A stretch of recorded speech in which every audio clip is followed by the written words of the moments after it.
ಯೇಸುವಿಗೆ ಸ್ತೋತ್ರ.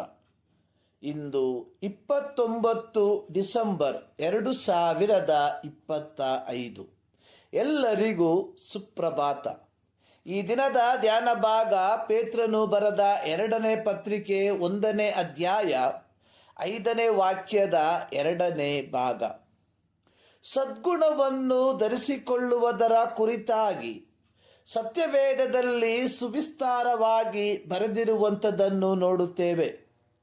ಪೌಲನು ಕೊಲೊಸ್ಸೆ ಸಭೆಗೆ ಪತ್ರಿಕೆಯನ್ನು ಬರೆದಿರುವಾಗ ಅಲ್ಲಿ ಪೌಲನು ಬರೆದಿರುವಂಥದ್ದು, ನೀವು ದೇವರಿಂದ ಆರಿಸಿಕೊಂಡವರು, ಪ್ರತಿಷ್ಠಿತರು, ಪ್ರಿಯರು ಆಗಿರುವುದರಿಂದ ಕನಿಕರ, ದಯೆ, ದೀನಭಾವ, ಸಾತ್ವಿಕತ್ವ, ದೀರ್ಘಶಾಂತಿ ಎಂಬ ಸದ್ಗುಣಗಳನ್ನು ಧರಿಸಿಕೊಳ್ಳಿರಿ.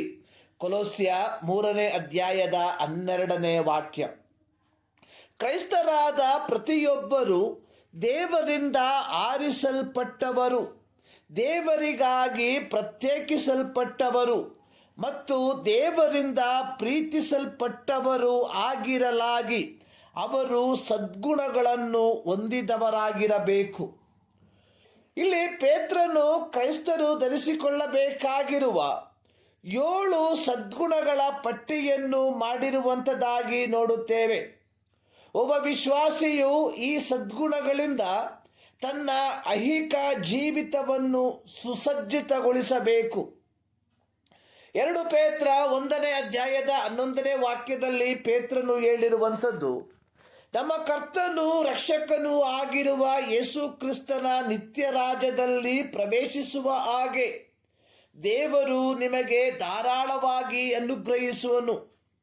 ಯಾವ ವಿಶ್ವಾಸಿಯು ತನ್ನ ಜೀವಿತವನ್ನು ನೈತಿಕ ಶ್ರೇಷ್ಠತೆ, ಜ್ಞಾನ, ದಮೆ, ತಾಳ್ಮೆ, ಭಕ್ತಿ, ಸಹೋದರ ಸ್ನೇಹ, ಪ್ರೀತಿ ಎಂಬ ಸದ್ಗುಣಗಳಿಂದ ಅಲಂಕರಿಸಿಕೊಂಡಿರುತ್ತಾರೋ ಅಂಥವರು ಯೇಸು ಕ್ರಿಸ್ತನ ನಿತ್ಯ ರಾಜ್ಯದಲ್ಲಿ ಪ್ರವೇಶಿಸುವ ಅನುಮತಿಯನ್ನು ಹೊಂದಿದವರಾಗಿರುತ್ತಾರೆ.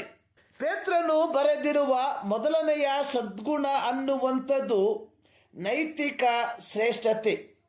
ನೈತಿಕ ಶ್ರೇಷ್ಠತೆ ಎಂಬ ಪದಕ್ಕೆ ಉಪಯೋಗಿಸಿರುವ ಗ್ರೀಕ್ ಪದ ಅರ್ಹತೆ. ಈ ಪದವು ದೈವಿಕ ಕಾರ್ಯಗಳನ್ನು ಧೈರ್ಯದಿಂದ, ಶೌರ್ಯದಿಂದ ಸಾಧಿಸಲು ದೇವರು ನೀಡಿದ ಸಾಮರ್ಥ್ಯವನ್ನು ತಿಳಿಸುವಂಥದ್ದಾಗಿದೆ. ಪ್ರಿಯರೇ, ನಮ್ಮ ದೈನಂದಿನ ಜೀವಿತದಲ್ಲಿ ನೈತಿಕ ಶ್ರೇಷ್ಠತೆ ಎಂಬ ಸದ್ಗುಣವನ್ನು ನಾವು ಧರಿಸಿಕೊಂಡಿದ್ದೇವ. ಈ ಮುಂಜಾನೆಯಲ್ಲಿ ಸರ್ವಶಕ್ತನಾದ ದೇವರು ಈ ಅಧ್ಯಯನದ ಮೂಲಕ ನಿಮ್ಮನ್ನು ಆಶೀರ್ವದಿಸಲಿ.